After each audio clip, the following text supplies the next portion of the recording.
Transfería $1.500 al mes a mis padres durante 5 años. Pero cuando les pedí que cuidaran a mi hijo, ellos respondieron, nosotros no somos tus niñeros. Así que detuve su apoyo financiero y bloqueé sus números. Mi nombre es Sheila Martínez, y hace 4 años, todo mi mundo se puso patas arriba. Tenía 32 años, era programadora de software trabajando de forma remota, con un hijo de 4 años de ojos brillantes llamado Max, que era todo mi universo. El divorcio de mi esposo, Mark, había sido un asunto tranquilo, casi clínico, sin escenas dramáticas en la sala del tribunal, sin peleas a gritos, solo la dolorosa realidad de la traición cuidadosamente empaquetada y archivada. La infidelidad de Mark había sido el golpe final a nuestro matrimonio. Descubrí la verdad accidentalmente, un mensaje de texto abierto, una foto que no estaba destinada a mis ojos. Pero incluso en medio de mi angustia, quería proteger a Max. Acordamos dividir todo equitativamente, la casa, nuestros ahorros, nuestro futuro. Max se quedaría conmigo y Mark se lo llevaría durante las vacaciones. Fue una ruptura limpia, o eso pensé. El dinero de la venta de nuestra casa me dio un colchón financiero, suficiente para empezar de nuevo, para respirar. Fue entonces cuando mis padres entraron en escena con lo que parecía un plan bien intencionado. Vivían en un estado vecino, y su propuesta era casi demasiado perfecta. Vuelve a casa, dijeron. Será más fácil aquí. Sus razones sonaban lógicas, el costo de vida era más bajo, mi trabajo de programación se podía hacer desde cualquier lugar, prometieron ayudarme con Max, ser el sistema de apoyo que necesitaba desesperadamente. Y había otra capa, mi hermana mayor vivía cerca, y querían que la familia estuviera más unida. Estaba exhausta, emocionalmente agotada por el divorcio, por ser madre soltera, por tratar de mantener todo junto. Su oferta se sintió como un salvavidas, una oportunidad para recuperar el aliento. Así que hablé con los padres de Mark, mis antiguos suegros, que sorprendentemente se habían mantenido amables y solidarios incluso después de nuestro divorcio. Estaban tristes por la posible distancia, pero entendieron mi necesidad de reconstruir. Max estaba emocionado por la mudanza. Estaba en esa edad en la que todo era una aventura. ¿Vamos a hacer un viaje grande, mami?, preguntaba, con sus ojos castaños llenos de entusiasmo. Le revolvía el pelo y sonreía, esperando que esta mudanza fuera nuestro nuevo comienzo. Cuando llegamos por primera vez a la casa de mis padres, todo parecía prometedor. Max corrió, explorando cada habitación, su risa resonando por los pasillos. Pero gradualmente, comencé a notar el sutil cambio, los momentos que revelarían la verdadera naturaleza de nuestro nuevo acuerdo de vida. La bienvenida de mis padres se sintió interpretativa, sus sonrisas parecían ensayadas, su entusiasmo forzado. Cuando Max se emocionaba, saltaba o hacía el ruido típico de un niño de 4 años, intercambiaban estas miradas, miradas de agotamiento, una irritación apenas disimulada. Es tan activo, diría mi madre, su tono más una queja que una observación. Siempre lo defendía. Solo es un niño, respondía suavemente. Así es como se supone que deben ser los niños. Pero sus reacciones contaban una historia diferente. Cuando mi hermana visitaba con sus 3 hijos, la atmósfera se transformaba por completo. De repente, mis padres eran personas diferentes, comprometidos, juguetones, pendientes de cada palabra que decían los hijos de su hija mayor. El contraste era doloroso, pero me dije a mí misma que estaba imaginando cosas. Estaba simplemente cansada, abrumada por los recientes cambios en mi vida. La búsqueda de un apartamento se convirtió en mi principal enfoque. Necesitaba nuestro propio espacio, un santuario lejos de la creciente tensión. Max rebotaría alrededor de nuestra habitación temporal, jugando con sus juguetes, ocasionalmente asomándose para preguntar si ya habíamos encontrado nuestro nuevo hogar. Las semanas se convirtieron en meses. El agente inmobiliario seguía mostrando opciones, pero nada se sentía bien, y mientras tanto, la corriente subterránea de expectativas financieras crecía más fuerte en la casa de mis padres. Una noche durante la cena, la atmósfera cambió. Mis padres intercambiaron una mirada, esa mirada específica que siempre significaba que se iba a hablar de dinero. Mi madre, con su voz cuidadosamente controlada, comenzó la conversación. Los gastos han aumentado desde que tú y Max se mudaron, dijo, con su tenedor colocado con precisión en el plato. Estaba preparada. Había estado contribuyendo económicamente desde que llegamos. Ya les estoy dando $500 cada mes para los servicios públicos y la comida, respondí, manteniendo mi tono neutral. Pero eso no fue suficiente. Querían $1.500 cada mes. Estamos cuidando de Max, añadió mi padre, como si eso justificara la suma astronómica. ¿Cuidar de Max? La ironía era dolorosa. Yo trabajaba desde casa. Es posible que lo hayan recogido del jardín de infancia 2 o 3 veces al mes. Su idea de cuidarlo parecía consistir en estacionarlo frente al televisor o suspirar dramáticamente cada vez que hacía un ruido. Podría haber discutido. Podría haber señalado lo poco que realmente hacían, pero estaba cansada, emocionalmente agotada por los últimos años, así que transferí el dinero, pensando que era un pequeño precio a pagar por el apoyo familiar. La búsqueda del apartamento se prolongó, extendiéndose hasta el segundo mes de nuestra estancia con mis padres. Cada visita se convirtió en una montaña rusa de esperanza y decepción.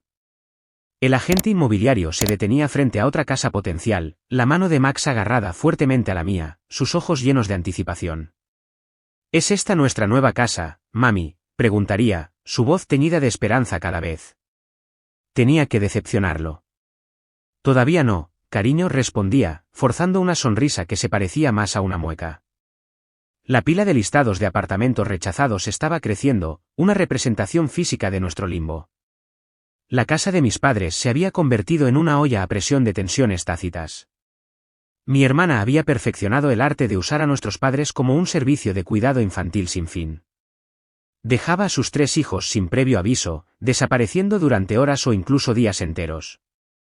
A diferencia de mi hijo, Max, criado cuidadosamente, que entendía la importancia de permanecer en silencio durante mis horas de trabajo, sus hijos eran un torbellino de ruido y caos.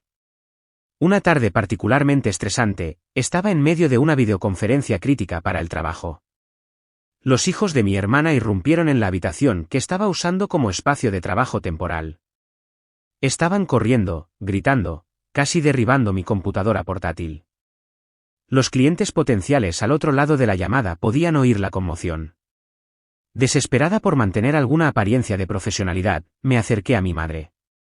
¿Podrías por favor ayudar a calmar a los niños?, pregunté suavemente, tratando de mantener la desesperación fuera de mi voz. Su respuesta fue rápida y cortante. Estás siendo egoísta, espetó, entrecerrando los ojos. Los hijos de mi hija mayor son muy educados y tranquilos. La acusación quedó flotando en el aire.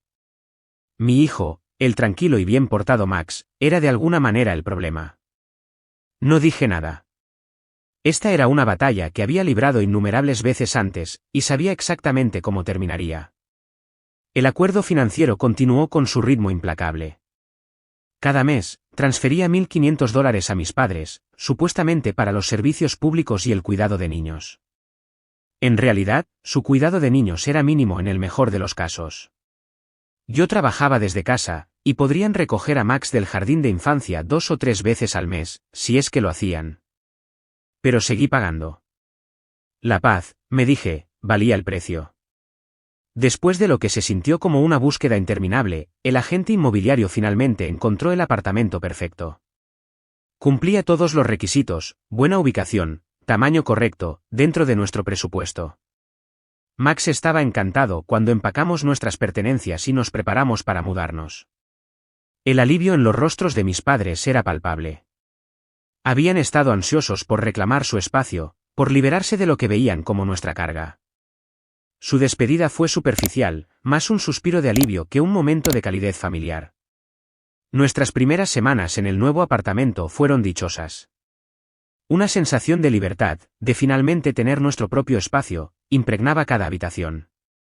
Max giraría alrededor de la sala de estar, declarándola el hogar más increíble de todos los tiempos.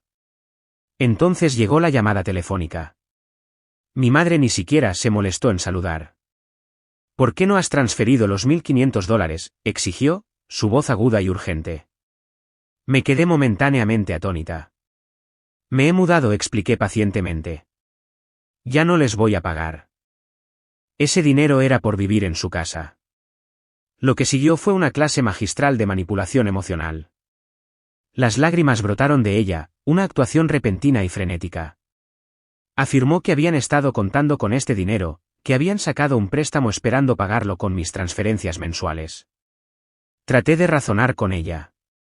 Necesito este dinero para Max, expliqué, esperando que entendiera, pero la comprensión no estaba en su agenda. Las lágrimas continuaron, una exhibición calculada diseñada para romper mi resolución. Finalmente, capitulé. Seguiré enviándoles dinero durante otros 6 meses, dije, solo para detener el ataque emocional. La transformación fue instantánea. Sus lágrimas se secaron de inmediato. De repente, me estaba dando las gracias profusamente, su voz almibarada y dulce. Agregué una condición, que ocasionalmente cuidaran de Max cuando necesitara ayuda. Ella estuvo de acuerdo sin dudarlo y colgó rápidamente. Esto se convirtió en nuestra nueva normalidad. Cada 6 meses, les pedía a mis padres que cuidaran a Max. Cada vez, estaban de acuerdo, pero solo después de una considerable persuasión. Cuando lo cuidaban, sus suspiros y quejas eran constantes. Es tan agotador, decían, como si cuidar a su nieto fuera una carga insoportable. Cuando le preguntaba a Max sobre su tiempo en su casa, sus respuestas eran reveladoras. Solo quería jugar, diría simplemente, pero yo sabía la realidad. Su abuela lo estacionaría frente al televisor, instruyéndole para que viera dibujos animados y no la molestara. Mes tras mes, año tras año, el ciclo continuó. Yo transfería $1.500, y ellos hacían lo mínimo absoluto a cambio. Como un reloj, enviarían mensajes recordatorios sobre la próxima transferencia unos días antes de que venciera. Nuestra relación se había convertido en una transacción, fría, calculada, desprovista del amor y la calidez que debería existir entre padres e hijos. Entonces llegó un martes por la tarde. La voz de mi ex-suegra estaba cargada de dolor, cada palabra cargada con el peso de la pérdida. John falleció, me dijo, con la voz quebrada. El funeral será en 3 días. Mi ex-suegro siempre había sido diferente de mis propios padres, amable, comprensivo. Había sido una fuente constante de apoyo, incluso después de mi divorcio de Mark. Recordé cómo le daba a Max galletas extra cuando lo visitábamos, cómo escuchaba atentamente las historias divagantes de Max sobre la escuela y los videojuegos. Sabía que tenía que asistir al funeral, pero primero necesitaba a alguien que cuidara de Max. Fui a la casa de mis padres esa noche, con Max siguiéndome con su mochila. La tensión familiar llenó el aire en el momento en que entramos. Mis padres estaban sentados en sus sillones reclinables a juego, con la televisión murmurando de fondo. Mamá, papá, comencé. Algo serio ha sucedido. Mi ex-suegro falleció. Mi padre silenció la televisión. Mi madre se giró ligeramente, su expresión cautelosa. Necesito ir al funeral, expliqué. ¿Podrían cuidar de Max durante un par de días? La respuesta fue instantánea y brutal. Absolutamente no, dijo mi padre, enderezándose. Su voz era aguda, final. Nosotros no somos niñeros. Los miré fijamente, conmocionada. ¿Qué quieres decir? La voz de mi madre cortó el silencio. Tenemos planes. No podemos simplemente dejarlo todo para cuidar de tu hijo. Pero siempre cuidan a los hijos de Sara, señalé. Mi hermana regularmente dejaba a sus 3 hijos con ellos, desapareciendo durante horas o incluso días. Eso es diferente, espetó mi madre. Su tono era desdeñoso, cruel. Esos son nuestros nietos.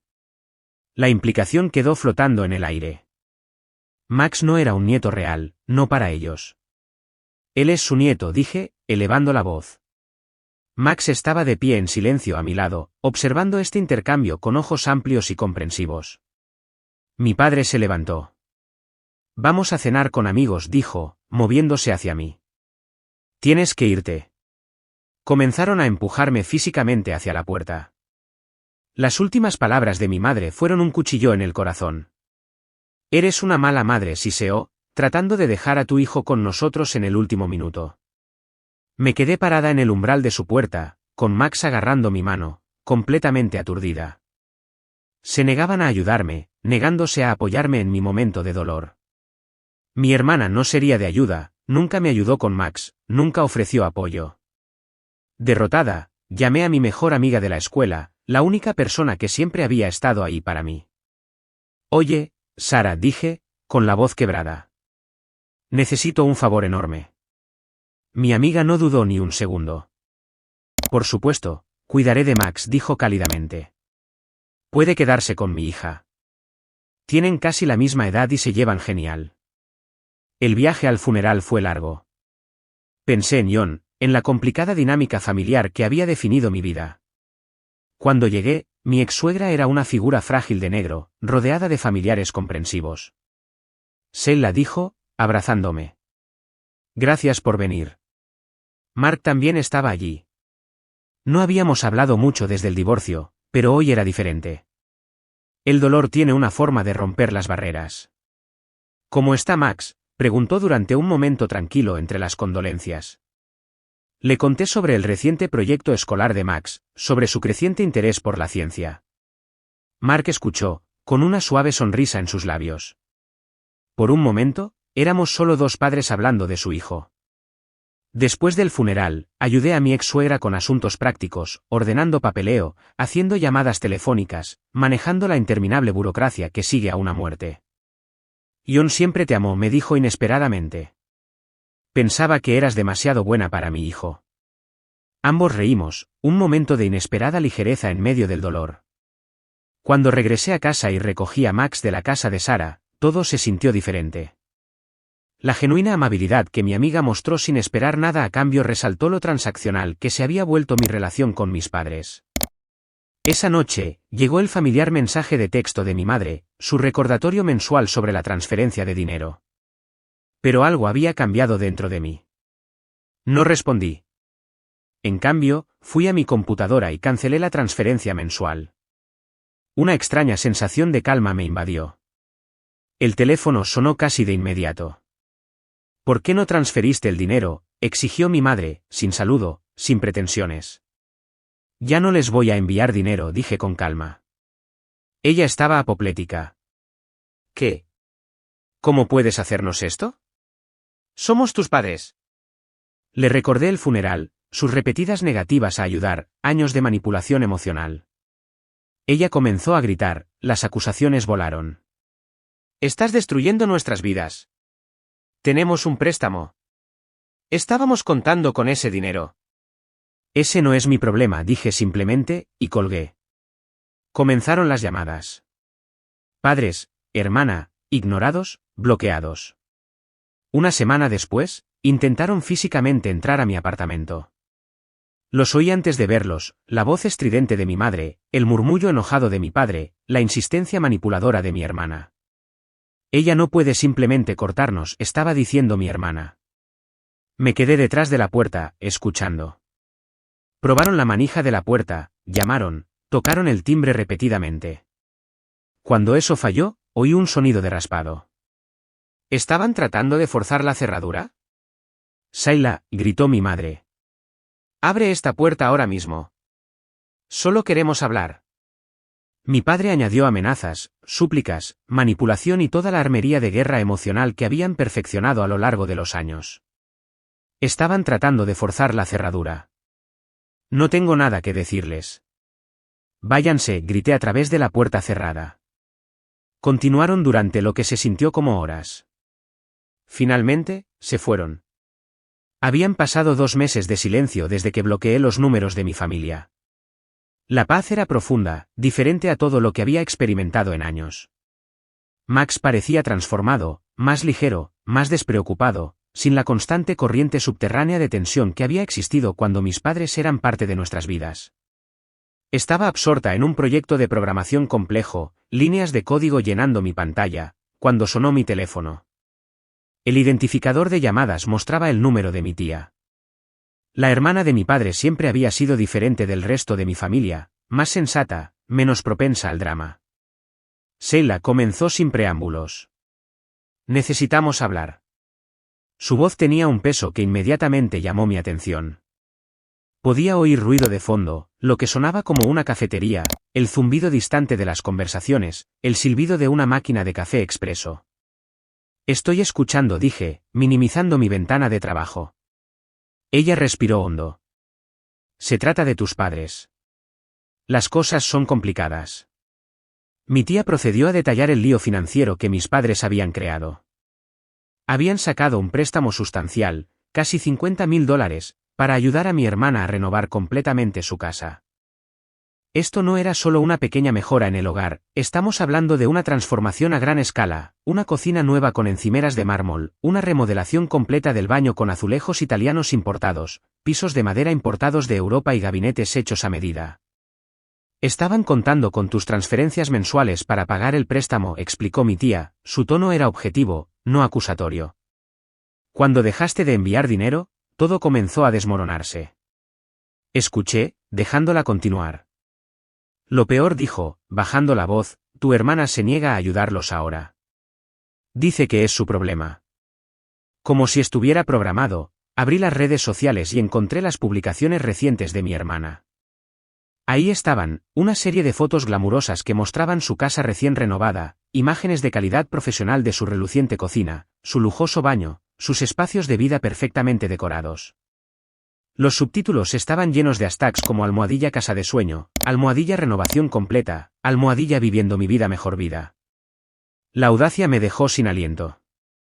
Sus padres esencialmente se habían arruinado para crear la pieza central, y ella la estaba mostrando con orgullo en línea mientras se negaba a ayudarlos financieramente. Está actuando como si hubiera hecho todo esto por su cuenta, murmuré. Mi tía me escuchó. Tus padres gastaron todos sus ahorros. Incluso están usando su dinero de jubilación para cubrir los pagos del préstamo. La ironía era densa. La misma hermana que siempre había sido la niña dorada, que constantemente había dejado a sus hijos con mis padres, que había recibido un apoyo sin fin, ahora les estaba dando la espalda por completo. Están desesperados, continuó mi tía. Tu madre ha estado llamando a todo el mundo, tratando de encontrar una manera de salir de este lío. Sentí que algo cambiaba dentro de mí. No culpa, no un deseo de ayudar, solo una profunda comprensión de cómo mis padres habían diseñado su propia destrucción. Max entró a mi oficina en casa, interrumpiendo mis pensamientos. ¿Estás bien, mamá?, preguntó, mirándome con esos ojos grandes y perceptivos. Sonreí genuinamente. Estoy perfecta, dije, y lo decía en serio. La vida continuó su implacable marcha hacia adelante. Max estaba floreciendo de maneras que nunca había imaginado posibles.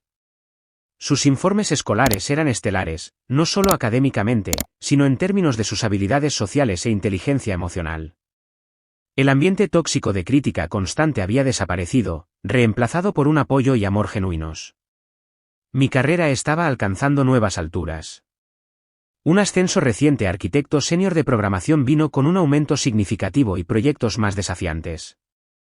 La empresa apreció mi dedicación, mi capacidad de trabajar eficientemente mientras criaba a un hijo sola. Max se había convertido en mi compañero de trabajo perfecto, tranquilo, comprensivo, respetando mi espacio profesional. Una tranquila mañana de domingo, mientras compartíamos panqueques, Max me miró con inesperada seriedad. Me alegro de que ya no veamos a la abuela y al abuelo, dijo. Tuve cuidado en mi respuesta. ¿Por qué dices eso? Siempre fueron malos, dijo simplemente. Nunca querían jugar conmigo, siempre se quejaban, me hacían ver la televisión en lugar de hacer cosas divertidas. Su observación fue desgarradoramente madura. Me di cuenta de cuánto había entendido incluso cuando era más joven, el costo emocional que mis padres habían cobrado no fue solo para mí, sino que había afectado profundamente a Max. Te amo, le dije, extendiendo la mano para revolver su cabello. Yo también te amo, mamá respondió, volviendo a sus panqueques. Mi relación con Mark, mi exmarido, también había evolucionado. Nuestra crianza compartida se había convertido en un modelo de cooperación, videollamadas regulares sobre el progreso de Max, decisiones compartidas sobre su educación, planificación colaborativa para su futuro. Entonces llegó la inesperada llamada telefónica. Era mi madre, llamando desde un número desconocido. Casi no contesté, pero algo me hizo pausar. Sheila, dijo, su voz más suave de lo que recordaba. ¿Podemos hablar? Permanecí en silencio. Sé que las cosas salieron mal, continuó. Tu padre y yo hemos hablado. Lo entendemos ahora. No estamos llamando por dinero, prosiguió explicando cómo mi hermana ya no traía a sus hijos a visitar, cómo extrañaban a Max, cómo querían empezar de nuevo, reconstruir nuestra relación. Extrañamos a nuestro nieto, dijo, con un toque de desesperación en su voz. Escuché, recordé todos los años de manipulación, las constantes exigencias financieras, la forma en que habían tratado a Max. No dije simplemente, y colgué. Mi amiga Sara, la que había estado allí durante el funeral, la que había cuidado de Max, siguió siendo una fuente constante de apoyo. Tomábamos café, compartíamos historias sobre el trabajo y la vida.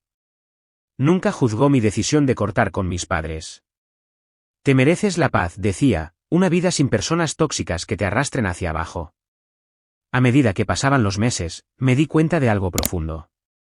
Los $1.500 mensuales que había estado enviando a mis padres no eran solo dinero, eran una forma de chantaje emocional, una forma en que mantenían el control, me mantenían en un perpetuo estado de culpa y obligación. Al detener esas transferencias, no solo había ahorrado dinero, sino que había recuperado mi libertad, mi dignidad. Max y yo estábamos construyendo nuestra propia familia, no definida por la sangre o las expectativas tradicionales, sino por el amor, el respeto y el cuidado genuino mutuo. Cuando me llegaban noticias sobre las continuas luchas de mis padres, no sentía nada, ni ira, ni culpa, ni deseo de ayudar. Estábamos bien, más que bien, estábamos felices.